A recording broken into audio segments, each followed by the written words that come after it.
Lunch Money Lambert, Jeff Malott. Welcome to the Kayak Bass Nation. Yeah. Welcome to the Kayak Bass Nation. Kayak Bass Nation. Hey. Welcome to the Kayak Bass Nation. Welcome to the Kayak Bass Nation. Welcome to the Kayak Bass Nation, where we talk about fishing and competition. It's your boy Ox Pippin, aka Ox Fishing. Don't come over here tripping. Hey, hope you enjoy the show. Jeff Malott, Lunch Money Lambert, Lego. Hey, welcome to the Kayak Bass Nation. Kayak Bass Nation. Welcome to the Kayak Bass Nation. Kayak Bass Nation. Hey, welcome to the Kayak Bass Nation. Welcome to the Kayak Bass Nation. Welcome to the Kayak Bass Nation.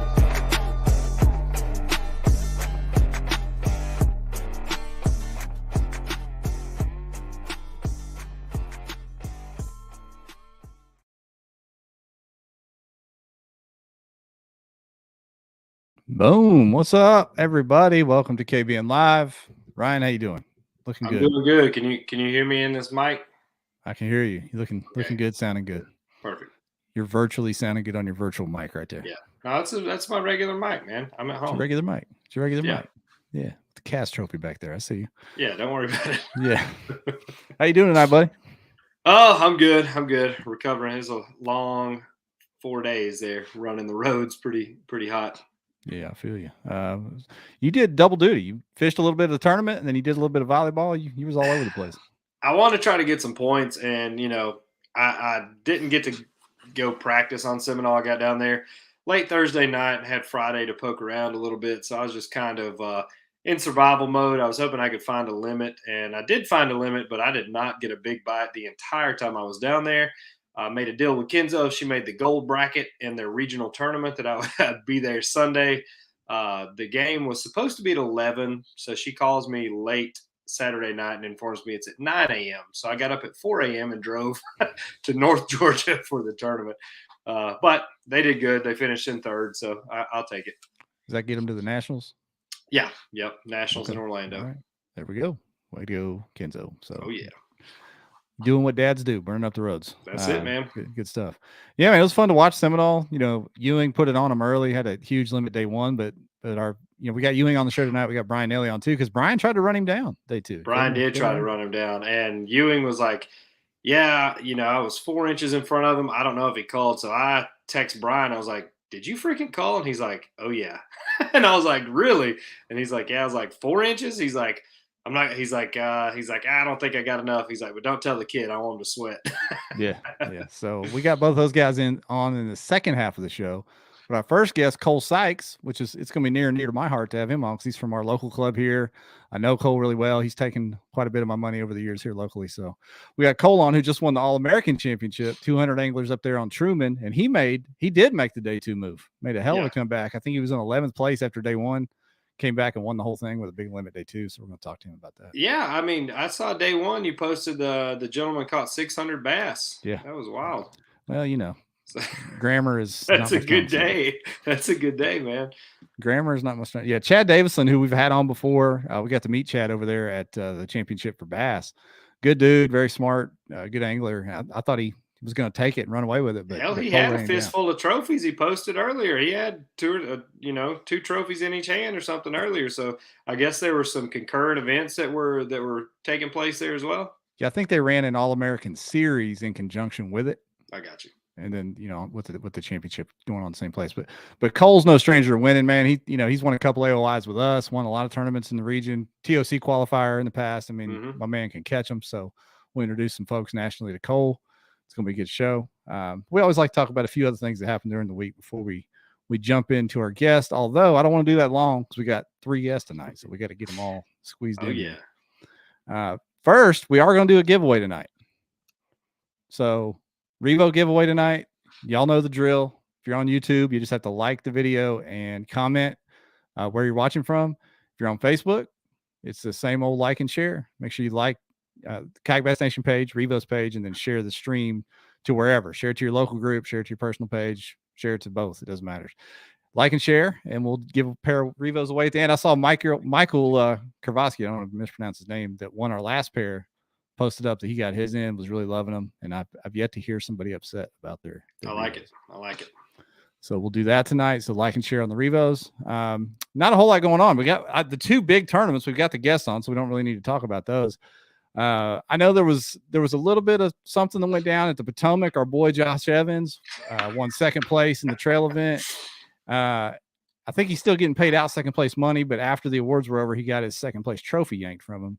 We'll wait for more details to emerge on that, but that was kind of disappointing to see over there. This is crazy. This is so crazy. This has never happened 800 times before. Yeah. So there you go, Josh. Well done, Josh. Regardless, congrats on. We're proud of you, Josh. We're proud of you. I hope you get that money, buddy. Yeah, you never know. You know, very rare that you can win second and third in the same tournament. But there you got to try hard at that one. You got to try real hard at that one. There he did it. Oh, we got guys in the comments from YouTube talking about where they're watching from. Johnny Maddox and the Revos are legit. We know you making an income on Johnny better not say one bad word about anything we give away on here. On his retirement over here from this thing. But yeah, that's really all I want to get into. Anything else you want to talk about before we talk about the sponsors and get Cole in? No, I think we're good, man. I think we're good. All right. Well, as always, doing the Revo giveaway tonight. We're talking about them, but this show is presented by Dugout Bait and Tackle. Oh, yeah. Evo wanted me to bring up there's a new option available at Dugout, Ryan. What is it? That is, they're now offering the Affirm credit option. Okay. So if that $25,000 Hobie was out of your price range, it's not anymore. Go in there and finance it. No, but they're making it flexible for you for some of these kayaks and all the gear that you can get there. Now you've got flexible options to go finance it with a phone. I mean, you can spend as much on a kayak as a decent vehicle nowadays. So yeah, I definitely think that's probably worth having. Not everybody has 20 grand cash laying around to explain to their wife of why they think they're going to be a professional kayak angler. That's right. So big time. Well done. Dugout giving anglers more options to get rigged out how they want to. Pro Guide Lithium, of course, is the battery of choice. Did you run those Pro Guides and pre-fish? Did you get to use them? I did. Yeah, man.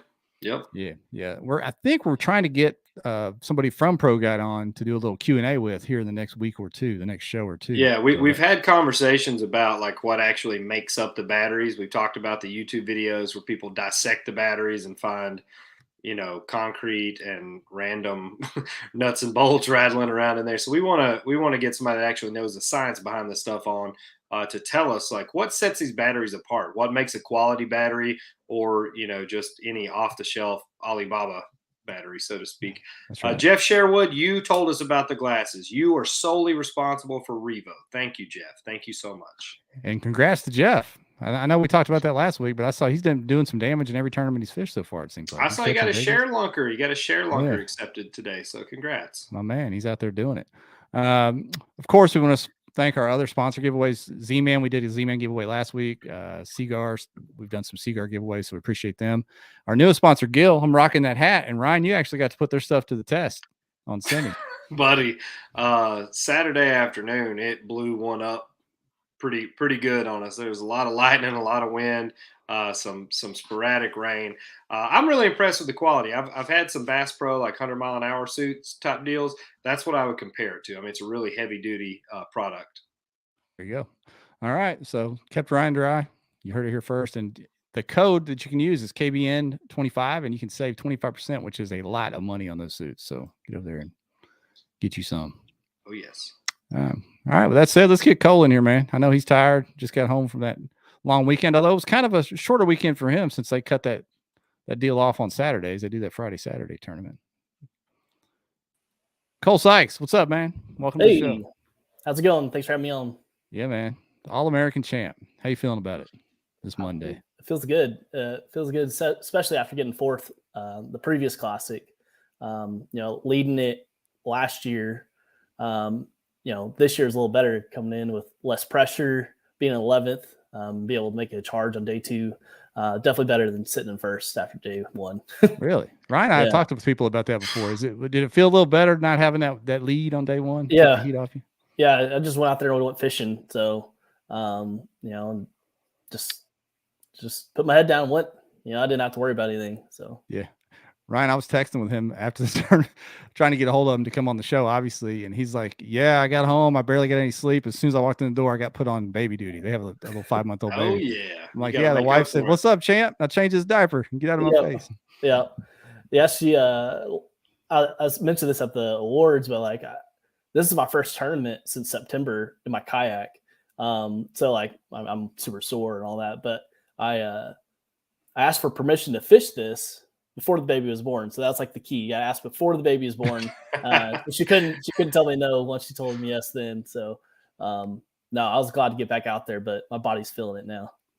Yeah. Yeah. So, you've been conspicuously absent from the NSK leaderboards locally because I'm assuming the baby and work have kept you busy all fall. Oh right? yeah, absolutely. So Or he's a spring, handful. Yeah. Yeah. So. Yeah. That's awesome. When you went into this one, you had a pretty good experience on the lake previously. Like you're familiar. It's not like it was your first trip out there by any means, huh? Yeah, this is my second time there. And it looks a lot like some of the lakes around here, some of the Ozark lakes. The only thing that's different is like it's not as deep as those, and it's definitely got some color in the water. Here, my home lake's Beaver Lake, the Dead Sea. So, it's clear.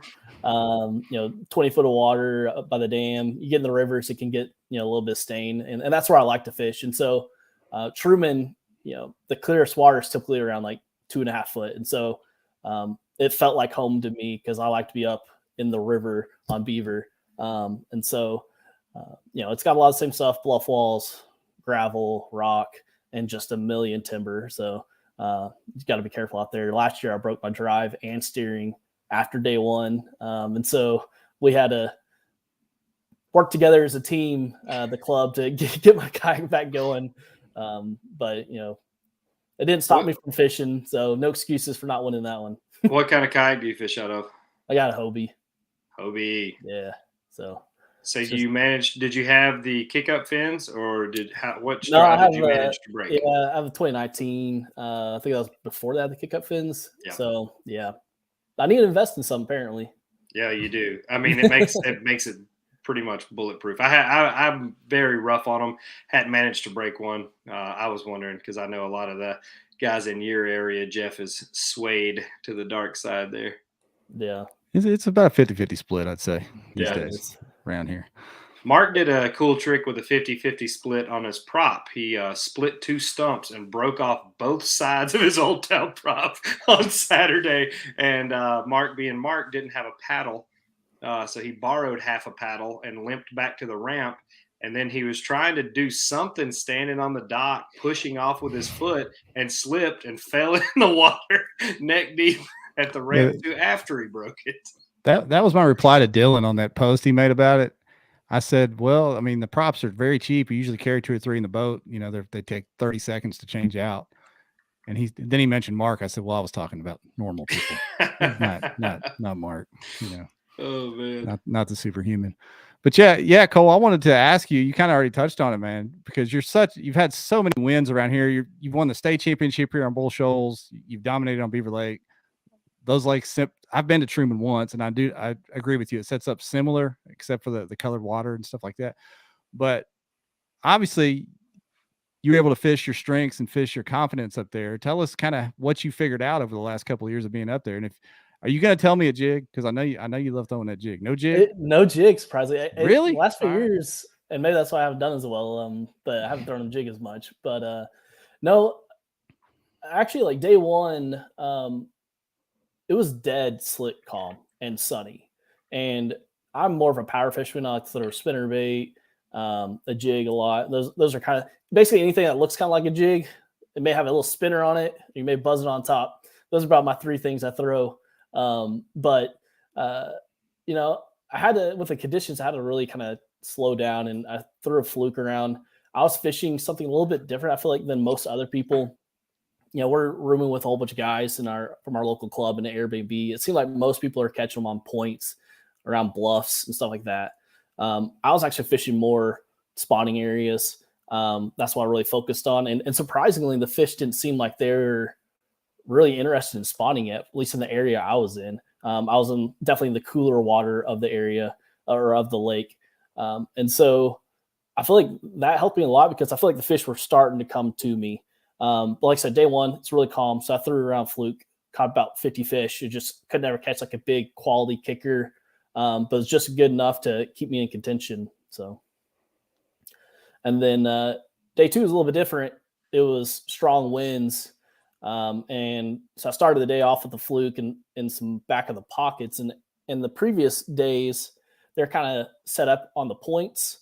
And there I was fishing, like the pockets were really short and shallow. And so the fish didn't have to be far. But it was the very first day, the entire time I was down there for pre-fishing and the tournament, where the backs of the water or backs of the pockets first thing in the morning were warmer than the points. So I went to the back of the pocket and caught two good ones first thing morning, kind of 18 3/4 into 18. And that kind of just kickstarted my day. And then I immediately went to the next pocket over, kind of 17.5 in the back. And so I was sitting really well right at the very beginning of the day.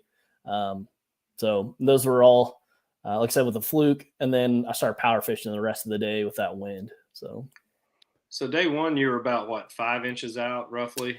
Yeah, roughly. First I had place. 84.5 and the leader was 89. So how much, like going into these tournaments, I know it's hard to predict changing conditions and stuff. Where do you feel comfortable, like you're within striking distance? Like how much of a delta do you feel like is too much to wake up and feel good about going into it? Right.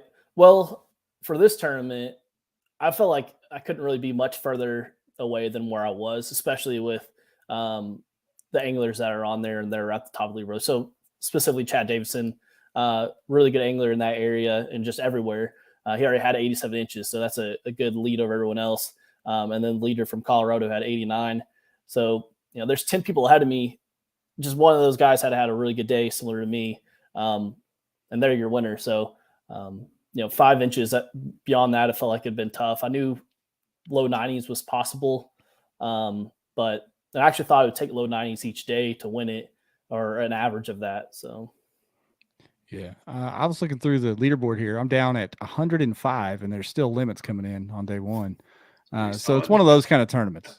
Yeah, everybody's I catching was surprised. them. Yeah, that like day one with the conditions, like typically the lakes around here, maybe it's because it's usually clear water. Like if it's dead slick calm, you better grind and grind. But like I caught 50 fish, like throwing a fluke around, which is pretty easy, but I was just impressed. And then day two, I didn't catch hardly any fish, but they're all quality. So yeah, I'm sitting here looking at your day two, man. I don't see any culls on there. I don't know if you just didn't submit some other. No, fish. I mean I caught probably like 10 fish. Okay. They did an hourly big bass. So like I strategically submitted my top 3 bass at different times to see if I could get an extra $100. And then I submitted the 17s at the end of the day. Did that work? I did not win an extra 100, but I'm okay with my 10,000. Yeah, you're feeling all right with the 10K? Yeah, you're okay. probably good on that one, I guess. Yeah. What is a big? I mean, like when you talk about like a trophy bass on that lake, how big does it start at 20 or like where's the line there? For this tournament, 20 for sure. But I feel like in the previous tournament I was down there, it was 21, around there, 20 and a half. So. Okay. There's a lot Kyle's? of those solid fish. Sorry. What was Kyle's that he won last year? Wasn't it or the year before? It was like a 20. I think it was 22, but it weighed about 3 pounds, I think. Yeah. I mean, thank goodness we don't go on weight. Right. Yeah, I'm looking at their hourly big bass, and it was solid, 19s and 20s, for the Midwest, Missouri, like that. Yeah, there's a lot of those 16 to 18s in this lake. So, just solid fish. I met a great guy at the boat ramp when I was down there on Seminole, and he's very interested in getting into kayak fishing. He was asking how we score the fish, and he said, "Yeah, I heard that your app will, it calculates the weight." And he thought that our tournaments were decided by the app's weight calculation. And he's like, "What if you disagree with the weight count?" I was like, "It doesn't matter at all. It doesn't matter if you disagree, if you weigh them, if it doesn't even tell you. It doesn't matter at all. Y'all just go by how long they are." I was like, "Yes, sir. That is the only thing we care about." Length He's matters. like, "That just don't make any sense." And I was like, "Yo, okay, you got me on that one." Makes people do some crazy things, Ryan, that length. Well, we're learning more and more. Yeah. Yeah, we got Kyle Long in the comments defending his long fish from a few years ago. There you go. Heavy. Kyle, he stumbles on them big ones. That dude should have won big bass down on Fork a few years ago with the original TOC, but he forgot how to measure the fish correctly for the picture and lost that one. But they were sticklers back in those days, huh? It was actually the opposite. They let you open the mouth to get extra length, and he didn't do it. Shut up, really? Yes. Boy, my man. He was following the rules before they were rules. That's right. He was a Good trendsetter. job, Kyle. Good on you. Cole, I was hovering over some of your times there. Let me pull that back up on the screen. Well, I won't pull it back up. Your 19-inch fish, it shows 12:38 as the picture taken, and your 17. No, where's that other one? One of your 17s was 1:30. So was that actual catch time? Like after lunchtime, you caught those two good fish? Yeah, I went on a big dry spell for a couple hours, probably like 3 hours, and that 19 is what really won it for me at 12:30ish. I basically my area had three kind of like key stretches or key spots, and I was just bouncing around from those. They're all about a mile apart, but anytime I came upon an isolated target between those areas, I would just stop, make a couple casts, and move on. And this one isolated target, which was on a point, I mean, it's like textbook. It was on a flat point, wind blown, and I've probably made a 30 cast at that thing between my 2 days there. Never caught a fish. And of course, at 12:40 or whatever it was, I caught a 19. It cold like 4 inches. I'm like, I text my wife. I was like, I may win this thing. But then I was like, I still had a 15 and a half, I believe, that I need to get rid of. And so caught that 17, 130. And that put me over the 90-inch mark. And I was like, all right, I gotta definitely have a chance now. There's still, like I said, 10 people ahead of me. All of the weights below me or lengths were really tight as well. Like anyone could have won. But I felt pretty confident after catching that 19 that I had a good chance. Yeah. What time did leaderboard go off? I didn't see what time it went off. 1:30. 1:30. Okay. Yeah. So you were in the dark for a little bit there. Yeah. So I submitted like those 3 better quality ones beforehand. Like I said, just trying to get that extra $100 because I knew it. Like once the leaderboard went off, there's going to be a lot of people just start submitting stuff. So I was like, I want to get those 3 in before then, at least for my odds to win. And I mean, it didn't pan out, but sounds smart. Yeah. Billy Bowden said, he said, you called him pretty hyped up. Don't be acting humble now. Oh yeah. At the end of the day, I did. Did he drop the wide dick open on you in the comment on the phone? Did he say it? No, he didn't. Surprisingly. Man, come on. Everybody around here says it according to Billy. That's what he said. Everybody. I think he's the only one that says that. Everyone thinks he's the only one that says that. But now there are hundreds of new people that say it. That's right. There's tens of people that say it. Tens of people across the country. So Kyle's in the comments, and that made me think of one thing. You're the champ. You won the All-American, the big trophy individual championship, but part of you winning, you guys also pulled off the club championship. That's a cool thing that the All-American does is for people that don't understand the All-American, the TOC, what it used to be before Hobie absorbed it, it was an invite only to top 5 of each club plus a TD invite or something like that. That was the way the TOC worked is your best from your club came to the TOC, Lake Fork, every fall. Just how it was. Well, when Hobie absorbed that left a vacuum, and the All-American came in and filled that. And they've kind of expanded a little bit. You get a few more invites out of each club. They've done some great things with it. Obviously, 200 anglers down there. Yeah, that's awesome. But they do a club championship as well. Is it your best 4, Cole? Best 4 anglers? Best 5. Best 5 anglers from each club, and they give you another giant trophy and some more money towards the club championship. So talk about what that meant to pull off the club title there. Yeah, absolutely. So in the previous classic, we ended up getting second place behind Moyak.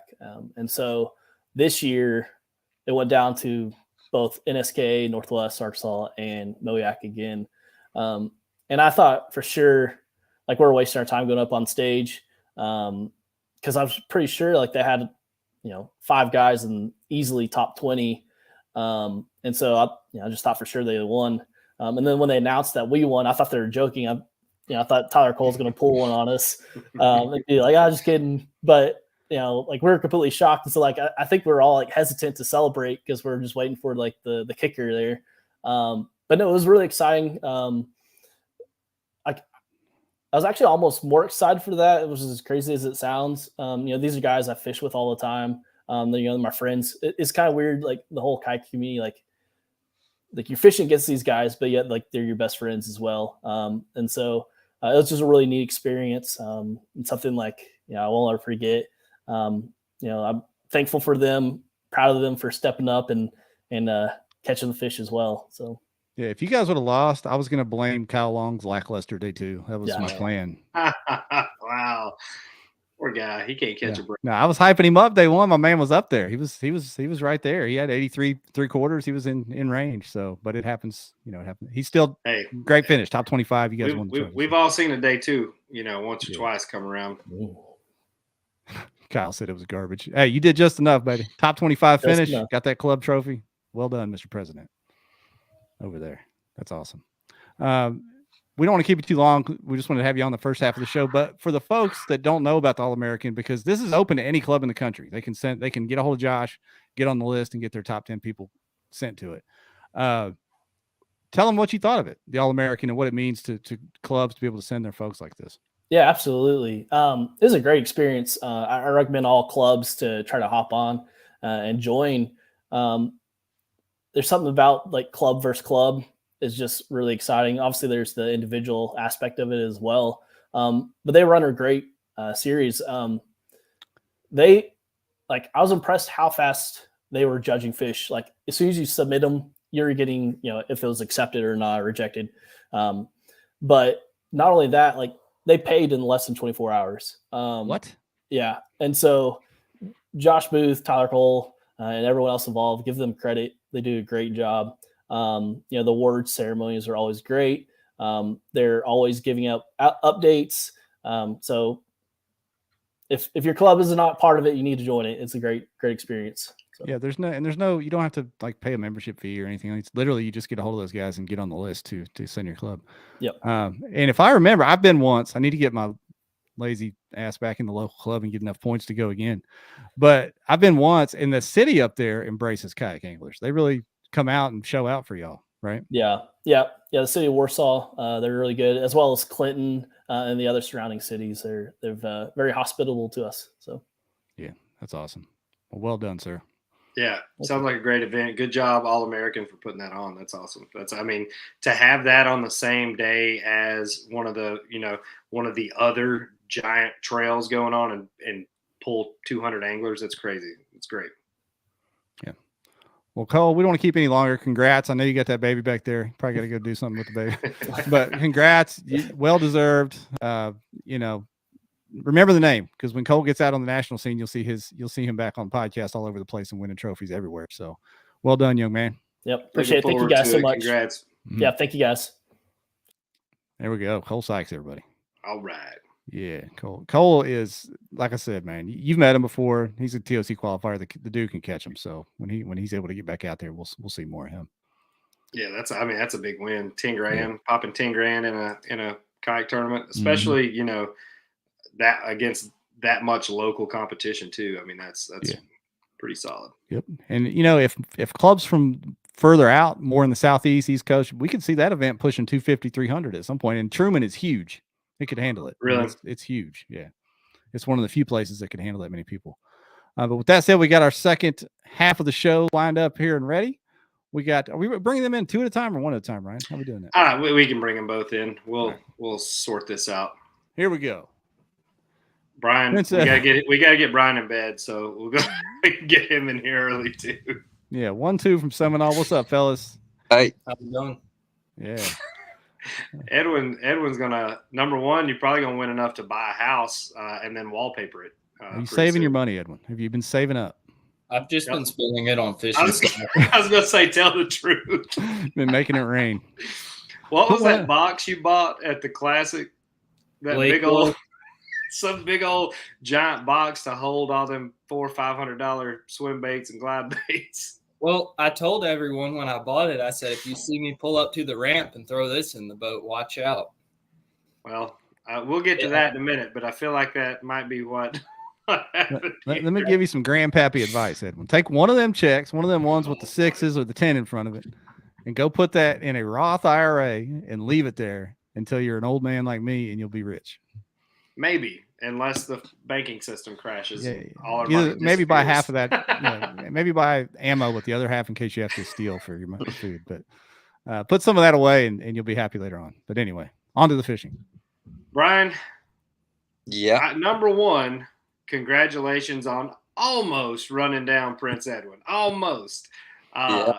Number two, I want to hear this story that you kind of alluded to after day one. Brian had messaged me during the week and asked if I had those F This Lake shirts ready because apparently he was not having a great time pre-fishing. And I look at the leaderboard after day one, and I was like, well, hell, he wasn't having that bad time. And he says he has this fantastic story of a great fish catch. So I want to hear it live here. Yeah, it's just a crazy eat that I haven't experienced before. I was on that big one on day one at 22 1/4. I was throwing a chatterbait in the pads, and I was kind of getting blown into the pads towards my cast, and I had one eat, and he was running at me, and I was trying to catch up to him, and he's coming at me, and popped off like maybe 2 feet from the boat, and I just kept reeling. It all happened really quick. I just kept reeling, and I was literally lifting my chatterbait out the water. It was out of the water like 3 inches, and I see him come up, and he flies out of the water, eats it out of the air. I wail into him. He hits the front of the boat, goes back in the water, and jumps 2 or 3 times, and I get the net under him real quick and throw him in the boat. It was just unbelievable to watch it, to see him come up, open his mouth, and fly out of the water and grab it out of the air. It was awesome. What time of day was that when that happened? I think that was at like 9 or 10. It wasn't, it was midday.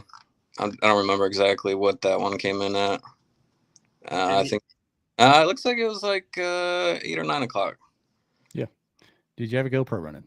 I did not, of course. That was my next question. Did you get that on film? Well, Steve Fields there watching you. Yeah. No, I've been debating doing that. It's just like when I'm fishing a tournament, I try to keep it simple, and I don't want to worry about something else and worry about filming something when I'm trying to win the tournament, So that's just my on it. Edwin, the guy that won the tournament, you had a pretty interesting clip of a big fish too on your GoPro that was running. What number one, how are you approaching this fish? Because we saw, in one of the major pro bass boat events down there, live scope being utilized with a much more finesse presentation. You were doing kind of the opposite of finesse, I feel like. Mm-hmm. Well, it was really just the only thing I could get bid on. I couldn't get them to look at anything else during practice. And usually a big bait's something I throw during practice just to get fish to come up and look at it. But they were committing a lot to it, so I just went with what I figured out. And you were using live scope, correct? Yes. So how were you utilizing, were you going around scanning each individual tree to see which ones had bass on them before you would cast, or were you making a cast and just watching your bait on the way back and seeing if anything was coming up under it? So I was just throwing it. There was a few different types of trees that were holding fish just the way that they showed up on live scope, mainly just bigger, thicker trees.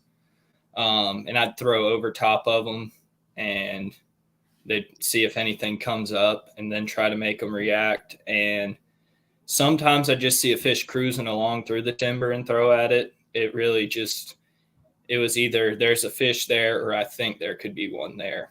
And there was tons of them out there. Brian, were you utilizing live scope at all? No, I haven't. No. I haven't dabbled into that yet. Maybe next year. So your bite was pretty shallow, right? For the most part, yeah. I was fishing some shallow grass flats, and then also the pads were the pads were a little deeper, like 5-6 foot of water. But you pretty much committed to that bite though, the entire tournament. So y'all were doing kind of two different things. Yeah, for sure. Yeah, and Ryan, I feel like Brian, obviously he's a TOC champ, but since then, you haven't gone away. Like every tournament that you're in, like you're up there. Like whether it's bass or Hobie or whatever, you're not. You are up there in the top 10. It seems like every tournament you're riding that momentum still. Does it feel like that? Yeah, that was my goal going into this year, was just to keep it going. I'm trying. I'm trying to stay up there. Maybe the lack of experience with the bass world, maybe I would make up with it with effort. I don't know, but that's what I meant by that, because we talked to you before on here and you talked about coming from the salt side and trying to, do this bass thing. Well, obviously you win the Pinnacle tournament and now you just kept the momentum rolling. It's crazy to see, impressive to see. I appreciate it. Yep. I'm trying. This is my last one for the year pretty much. I got one event in first week of June, and then I'm not doing any bass stuff until the TOC, I think. There you go. Ewing, what's next on your list? Should be Kentucky Lake. Boy, can't wait for that one. Yeah, usually I never been out there in a kayak, but usually I run around with like a chicken with my head cut off. So we'll see how this works. So let's talk. You did pretty well. Y'all rallied at Pickwick in your college tournament out of the big boat. Mm-hmm. What is it that's so different for you mentally or performance wise? Is it the ability to run around or not run around? What affects kind of the two different Ewings here? Like, you obviously dominate in on the kayak side. What's the difference? The bass know that there's a boat up there. Is that it? They know you're in it. They're like, Ewing's in a boat. Ewing's in a boat.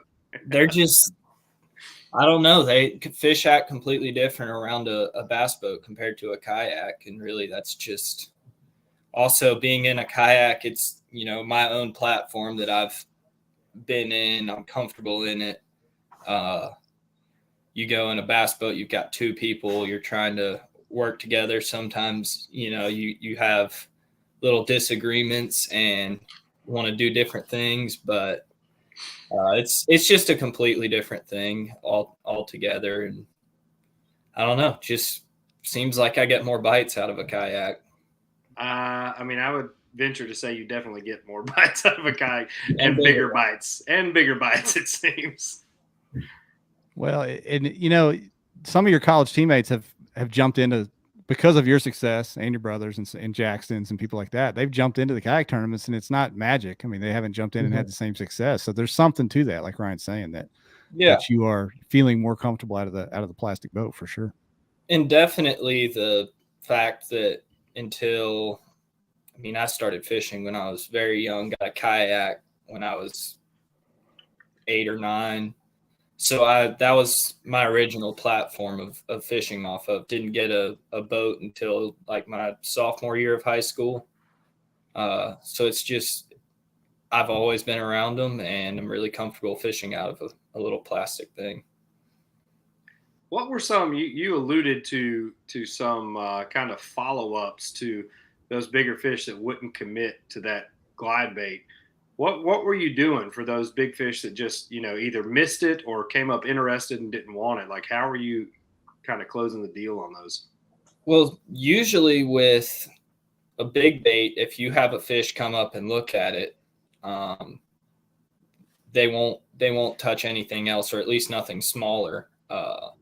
Just something in their instincts. It's like they won't even look at it because they were already chasing a larger meal. But I just decided I would try throwing a drop shot at them. And it worked one time. And so how big was the big bait you were throwing? 8 inches. So you follow an 8-inch glide bait up with a drop shot. And how big was that fish that you caught? 22.75.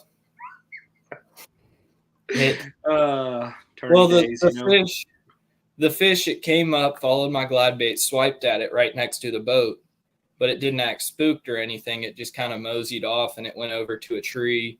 I watched it swim to the bottom of it. So I was like, well, I might as well pitch the drop shot at it. And to my shock, it bit. Did you have many people in the area doing the same thing you were doing? There were a lot of people in my area fishing the same stuff, just different presentations. Like Rolando was fishing the same area as me, and our days kind of flip-flopped. He had a killer second day where, what he was doing was a little bit better for those conditions compared to how I was trying to fish. And that's part of my reason for getting out of there so early on day one. because I stopped fishing at 11:30 because when you're throwing a 8-inch bait, I mean, someone can be half a mile away and be like, oh, that's a big thing flying through the air. Yeah. And I've never seen anything like it. It was ridiculous. Just every single fish that came and looked at it, at least tried to bite it. I caught probably 15 or 20 bass on an 8-inch glide bait on day one.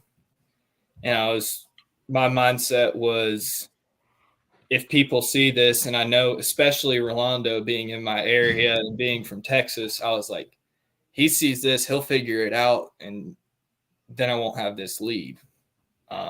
And it was just hoping that no one else would catch on. I'm going to show this picture. Steve sent me this. There's a picture of you slinging one in the air. Were you trying to net, or are you just boat flipping these bad boys? I didn't net any of the glide bait fish. That one right there was a 21 1/4, I believe. It's just, when you get them coming, you keep them coming. You got heavy line. The less time they have to thrash around, then the better. Were you trying to swing that over your 2 graphs into the net on the other side? Was that the target, or what's happening there? So that one was a pretty terrible boat flip. I usually it was all of the other boat flips. I have them all on camera, but they were all just how you like it, come right in basically into your lap. I flip them just to the right of my graph. But that one, it kind of smacked into my graph and started spinning around and stuff. That's why Steve got like 6 pictures or something of me flipping it. He said he held those out of respect because obviously those were day one picks, and didn't want to. I mean, obviously the juice would be loose if he shared those on the gallery after day one. So camera guy, being a pro that he is. Is it because you were only fishing for $6,000 in this one? You were like, I'll just be a little willy-nilly here and sling them around a little bit. I've just been boat flipping a lot more fish lately. It's heavy line. Like I said, I just want to get them in the boat. It's not really any kind of only $6,000, because if I lost one of those fish, I'd be pretty pissed off that I didn't try to net it. Exactly. That was kind of the joke in that one. Yeah. But I've also had times where I lose them while I'm reaching for the net. So it's, just kind of a flip up of what you want to do. And I'd set the hook and I'd start reeling as hard as I could, and I wouldn't stop until they were in the boat. Nelly, are you a net guy or are you a boat flip guy? I mostly try to use a net. I mean, I'll flip some smaller fish, but yeah, the ones that matter, I try to put them in a net.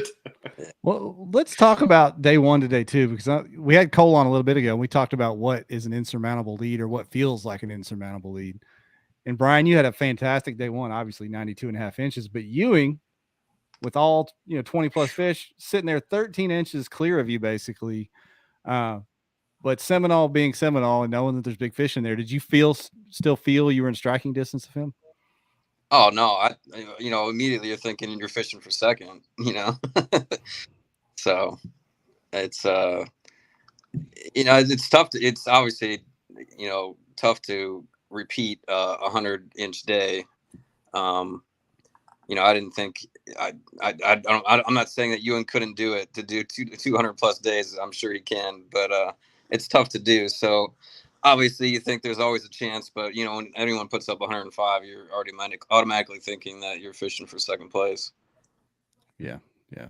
Ryan told a funny story that you were was it at the weigh-in, Ryan, or after the fact? He was saying, "Hey, I might have called. I might have, No, I messaged him. I was like, because that was really like mathematically, like we're looking at the numbers, like the only person that could run him down was Brian. I messaged him. I was like, did you call? I was like, I ain't gonna say nothing to the kid, but did you call? And he's like, yes, I did. And I was like, oh no.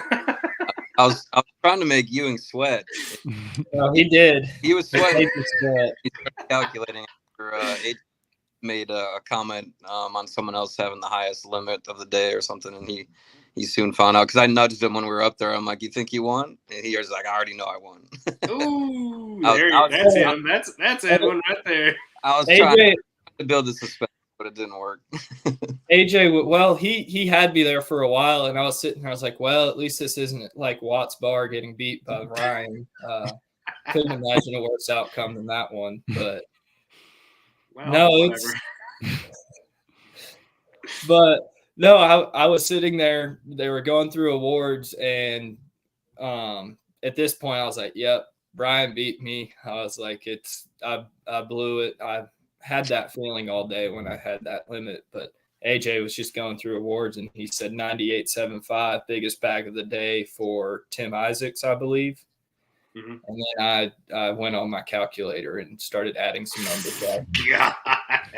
Oh, man. Oh, if you work that hard in school, son, whoo, boy.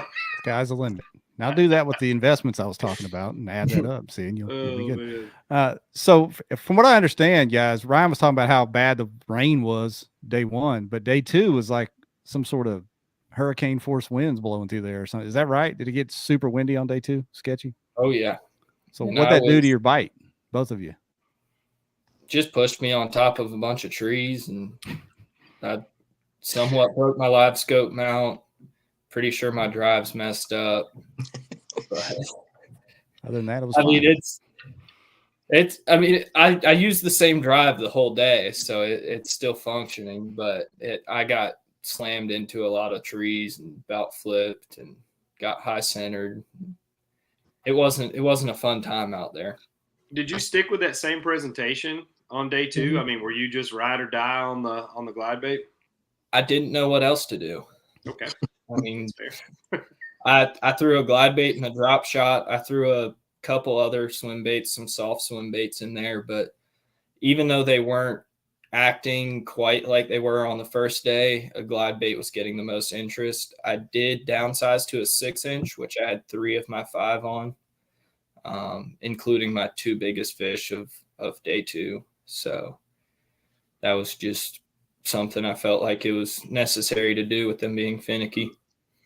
So for Brian, obviously it cranked up your bite a little bit. So what happened with your Yeah, bite on day 2? I mean, day one, I fished a lot of the shallower grass flats, and I was forced to kind of go hide. After I was hoping I'd get maybe an hour or 2 to fish that grass, but I pretty much bailed on that within 45 minutes, and I kind of had to tuck away a little bit and fish more in the pads, and actually went to some other spots that I hit a little bit in practice, but I didn't fish anything like that on Saturday. And just, again, trying to hit some water that was somewhat out of the wind. And I honestly, I look back to where I came from for my launch, and I'm looking at the white caps, and I'm like, I honestly don't know if I'm gonna make it back. It was blowing, it was gusting 30 something in probably midday, like 10 o'clock or so. And thankfully it calmed down a little bit in the afternoon. So the areas you said you didn't get a ton of bites on day 2, correct? Nah, yeah. Well, either day. I think I at the most got 8 bites on maybe Saturday. Wow. And maybe 7 on well, I got a couple dinks, so maybe I had probably 8 or 9 bites total at most. And was a lot of that just from covering water and hitting kind of as many pockets and spots out of the wind as you could get to on day 2? Yeah. Again, I was forced to refish a lot of the area, just circling through it again. And it was really weird too. In practice I had a couple of spots where I caught fish, decent sized fish, and then I caught on Saturday most of my limit on those exact same spots. And when I say exact same spot, it was like within a 5-foot radius of those spots where I caught them on. And again, I went back on Sunday. I caught a couple of fish in the exact same spot that I caught them on Saturday and Friday. So there's definitely something to the certain areas that I was in. Similar approach on the moving baits. What do you mean? Like you were saying, the jackhammer flying through the air and fish chasing it and whatnot. Yeah, it was all it was all. I tried throwing worm. I didn't get anything on the worm. They're all on a shad imitation, a chatterbait, or I was using a topwater walking bait on Saturday, and then of course the frog. But the frog was just imitating some shad chasing across the top. So, we just had Cole on talking about Missouri, and he's catching fish still pre-spawn, coming into the spawn. What was going on down in Seminole? I'm assuming all those were post-spawn, maybe some shad spawn going on down there. Yeah, my fish are all post-spawn, and I didn't really see a shad spawn happening, but there's a decent amount of shad in my area. Did you see a shad spawn, Ewing? I didn't see one. I went to 2 or 3 different parts of the lake, and I didn't see one anywhere in 2 days. Well, during practice, I went to go fish the bank and try it out, and the gator started growling at me. So that was about the only 5 minutes I spent up against the bank. So I wouldn't have known if there was one going on anyways. That's fair. You think what are you feeling like on AOY this year, Ewing? It's eluded you barely. Past couple. You got 2 dubs. You think you're gonna close it out? I mean, I already have my world spot. I'm not as worried about AOY stuff this year. I'm just seeing if I can win as many as possible. And so far, it's working pretty good. Just try to win them all. You didn't come to paint; you came to win. What was that you said? What was that crazy? One of my favorite Ewing sayings. What was if you fish for second, you're gonna get 20th or something off the wall. That came out of the calculator again, Ryan. He was using the calculator. Oh yeah.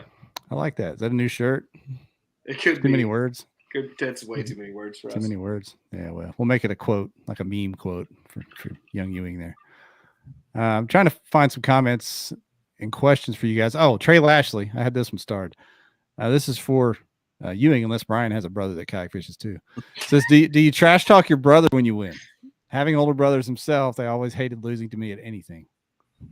I can only trash talk him when he's fishing the same tournament. So I was gonna say, usually Nolan makes a pretty good run himself. Only after Harris chain. Yep. So there is a little bit of that going back and forth, even though a little bit. All right. Rolando said day one he made the mistake of going shallow, and Ewing had already slayed them all. So he didn't see you throwing your big glide bait out there, and there was no cypress trees to jerk bait the stump with his jerk bait there. I'm pretty sure he was jerk. Yeah, I'm pretty sure I saw Rolando jerk baiting trees out there when I came by. There's cypress trees down there. Yeah, there's not cypress. Well, I mean, there's cypress up in the river that's predominant, I think, in the Flint area, but it's mostly like standing post oaks and stuff out there where they flooded, I don't know, decades ago. But it's in like 20, 30 feet of water, standing timber, deadheads right at water level. It's a real fun place to try to get around in the dark. What'd y'all think about that launch on Saturday? How much fun was that? I was doing circles. Yeah, I could see a thing out there. I was trying to follow my GPS, and I look up, and I'm trying to get my bearings, and it's dark and fog, and I just kept losing track of where I was going. You was out in the maze, weren't you? Yeah, I saw how dark it was going to be, so I waited a little while to launch. Just didn't feel like running into a stump at, pitch black out there. And I was fishing a hump off of the boat lane, running down the lake, and like it's so foggy. I'm out there, and all I hear, like once they turn the bass boats loose, all I hear the big motors coming down. I was like, oh, this is going to be awesome. Marshall had a really terribly shot video, but an entertaining video that he took of, I guess, a kayak angler and a bass boater got into it over a spot, and they end up like running their vessels into each other and yelling and whatnot. But the audio and the video are pretty much useless, but it gave you an idea of why you need a cameraman, but also what was transpiring in that. I'm not sure whatever came out of it. We didn't get a follow-up video. It was just a lot of sideways phone flipping back and forth. I saw, who was it that posted a picture of somebody out the back window of the restaurant fishing late into the evening out of a kayak? That was us sitting there. We were at Big Jim's eating dinner, and it was like almost dark. And here comes 3 or 4 kayaks in. They had their lights and flags, all the proper tournament equipment. And I was like, boy, somebody is really putting in the after hours on day one here. But they were up pre-fishing, I think they said, for a team event. I saw that comment and I thought that is something I never thought I would see, which was, we don't give a shit about the BOS event. We're up here. We're up here practicing for our team event. But hey, that's all right. Go get it, boys. Not that there's anything wrong with that. Go get that. Joe Kirk, what is y'all's go-to for a pressured lake? Either one of you go first. 8-inch glide baits. 8-inch glide baits and drop shots. That's it. I mean, You about nailed it. I'd throw a jerkbait in there, but either go big or go small. With pressured fish, you either have to get something in front of them that they either haven't seen or can't pass up, or just something small and finesse and try to trick them. Yeah, I run through my normal stuff and then I'll downsize. Normal. I like throwing speed worm, chatterbait, top water if I can, and then I'll go down from there. DOA shrimp. Yeah. Hey, they don't see that very often. Yeah, that's right. That's right, buddy. You get up in Tennessee and start throwing a shrimp, they're all kind of confused. Like, wait a minute now. Hold on. Yeah. Are you going to give this up, Ewing? Big Levi Schneider asked, what glide was Ewing throwing? There's pictures of it. If you can figure it out, you can buy one. Let's see. Didn't look like a hair tail. Looks more like a plastic tail. I don't know. I'll tell you, Dylan and them found that the Chad Shad was in stock at the bait and tackle store. Was it West Side? Is that the name of the tackle shop down there? Either one of you guys know? Yeah, that's what it was called. Yeah, and they cleaned them out on the Chad Shads. They came in with handfuls of them. They said they had every color selected. That's a bizarre deal, man. There are people, those are selling out right and left, and I know that there's not that many glide bait fishermen out there. It's just FOMO. Everybody's buying them. And Ewing's the only one out there throwing the thing. I'm just kidding. I saw Matt Millard in his post, in his recap post. He was out there without a live scope throwing jerk baits and the glide bait. So I feel like that's, obviously you're going to trigger the same fish, but it's much more of a number of casts that you make kind of deal if you're going to slide it in front of them or not versus kind of a target experience. Yeah, I saw Levi in the comments and made me think of this picture, Ryan. I got to throw it up real quick. That's Levi in the middle there with our NSKA team winning squad, and I told him it made it look like a bunch of youth anglers with Levi standing there because he's a mountain of a human there. So well done. I see that. Had me laughing when I saw that pic. Brian, you mentioned you're done with bass tournaments for the summer pretty much. What are you going to be doing? Are you going to be back guiding, doing some salt stuff? What are you going to be doing? Yeah, this is our best season now we're getting into for fishing, especially offshore.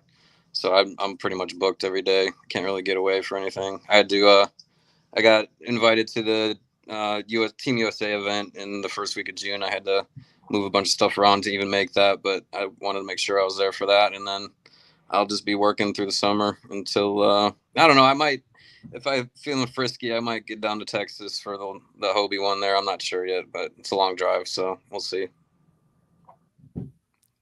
There we go. And then Ewing, you said you're queued up for Kentucky Lake. Are you doing any of the Bassmaster stuff over the summer? I don't even know which events, but probably it's summertime. I'm going to fish as many as I can. If I'm you coming to PK? And hopefully. Here, hold on one second. Oh, no, we're good. Never mind. Hot pocket. Your hot pocket done? Something in a crock pot. You ain't cooking with a crock pot. Don't lie to me. Face is. Okay, that's more like it. That's more like it. I believe that. There we go. Any other questions for these guys before we let them slide out of here? We're going to do the Revo giveaway here in just a minute. I mean, it's more of the same. Ewing and Brian finishing the top 5, top 10 of these tournaments. I mean, just impressive stuff. All right. Same old song and dance, baby. Same old song and dance. We'll see how many more times we get them back on here throughout the year, but I'm willing to bet we'll probably see them both at the top for these next few events. Yeah. Well done, fellas. I'll tell you what, we'll let y'all slide out of here. We appreciate the time as always, and like I said, congrats again. Keep the momentum rolling. Good show, boys. I enjoyed watching, and especially after knowing what Ewing was on, and then knowing how close Brian got. That was pretty fun to keep up with from what limited service I had at the volleyball tournament. Yeah, I had to make it interesting. Boy. There we go. All right, guys. Y'all have a great night. We're going to do the giveaway here in just a second. All right. Take it easy, boys. Yep. There we go. Edwin, son, cleaning them up every time. Hope he listens to me about that investing his money stuff, Ryan. I hope he doesn't. I hope he buys a bunch of big glide baits. They'll hold their value longer than the stock market will anyway. Yeah, that's probably true. There you go. Yeah. That's probably true. All right, let me get the giveaway screen up. simple tonight. We're doing a Revo giveaway. So hashtag Revo in the comments for a chance to win. We got nearly 100 people watching, so we'll give it a minute for the entries to pile up. Justin Ridenour popped on and said, is there an update on Jeff's granddaughter? He popped in late. So I'll give you a Roro update while we're getting the entries for the Revo giveaway. I just went up and saw her yesterday, which was awesome. But they're getting packed up tonight. Tomorrow, they're heading to Little Rock to Children's Hospital to have some testing done. It's not a chemo treatment down there, but they're doing a bone marrow biopsy, doing another PET scan, some other things to check what we hope is a declined presence of cancer cells in her body. The tumor's already shrinking. So we got prayers up. Everybody's watching. Send some prayers up for her for good results at the end of this week. So she had that biker swag on. What was it, last week? Oh yeah, she's looking pretty tough. That's right. That girl can pull it off, man. She's the happiest dang little baby I've ever seen. She had us smiling all afternoon yesterday. So row, she's doing good. We appreciate everybody that's been pulling for her. So that's awesome. Yeah. Somebody asked if I was fishing table rock. Tyler Zingerly, are you fishing table rock? When is that, Tyler? Justin said something to me about it, but I don't know when it is. I've been so terrible about fishing local events, Ryan. I fish like 1 or 2 every year. I don't know. We were talking about that, and I think especially if you chase this national stuff around, you really miss out on kind of the local fishing community part, but your skill set also is thrown off when it comes time to get back to these home lakes like Guntersville. Used to I fish it all the time. And now, springtime's a different ball game, but year round, usually I felt comfortable, fishing Guntersville or Chickamauga on the Tennessee River there. And I may fish them like for tournaments, maybe 2 or 3 times a year total, instead of every other weekend. So definitely makes a big difference. I think it really impacts kind of how you perform across the board too. If you're kind of throwing yourself into these new fisheries all the time. Yeah. And frankly, I told some people this before, but I just got sick of fishing Beaver Lake all the time and just stopped going, even though I live like 10 minutes from it. But I need to get out there, and they are all saying it's this weekend, and I love Table Rock. So I need to get my stuff together and head up to Table Rock this weekend. That'd be fun. Do it. Go fish with Junior. Telling y'all, watch out. Junior's the one. He's way better angler than I ever was. So is he as good as fishing as he thinks he is at basketball? Better. Better. Get him out here. Come on, man. Bring him to Kentucky Lake. I'm his daddy. I'm calling him the goat at everything. That's how bring him to Kentucky Lake. Come on. Yeah. So I'm hoping that if Roro's in the clear by this fall, I can bring him to that fork event, that no limit event.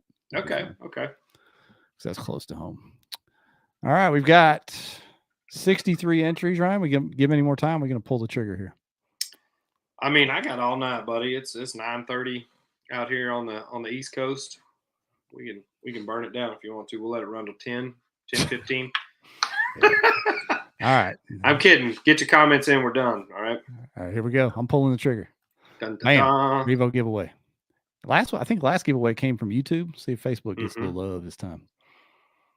Here we go. Slowing down. Whoa! Rolando! My man. We'll take that. We know he'll put them to good use. That's right. Rolando. I think we were going to try to send him a pair anyway. I thought that at one point. So anyway, Rolando. We did. You're the man. You're the man, Rolando. How about that, Ryan? Good show. We had winners everywhere tonight. We did. We really stacked it deep. We were afraid that we might have went a little too heavy on guests, but I think it panned out pretty well. Yeah, it worked out. It was a good one. And it was cool to have a little something different with the All-American series on here.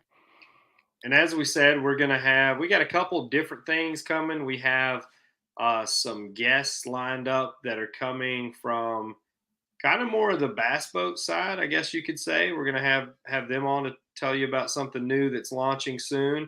And then we want to do that kind of battery breakdown as well. So we're going to try to mix it up a little bit. We've got a little break in tournaments here, and moving into the summer, things get a little more spaced out, and I know a lot more kind of relaxed for a lot of us that have been running all over the place all spring. So looking forward to getting a little diversity in here. Here we go. We're all about diversity here on All about it. Yeah. All right. Appreciate it, everybody. Rolando, I'll get you that code ASAP, buddy. See y'all.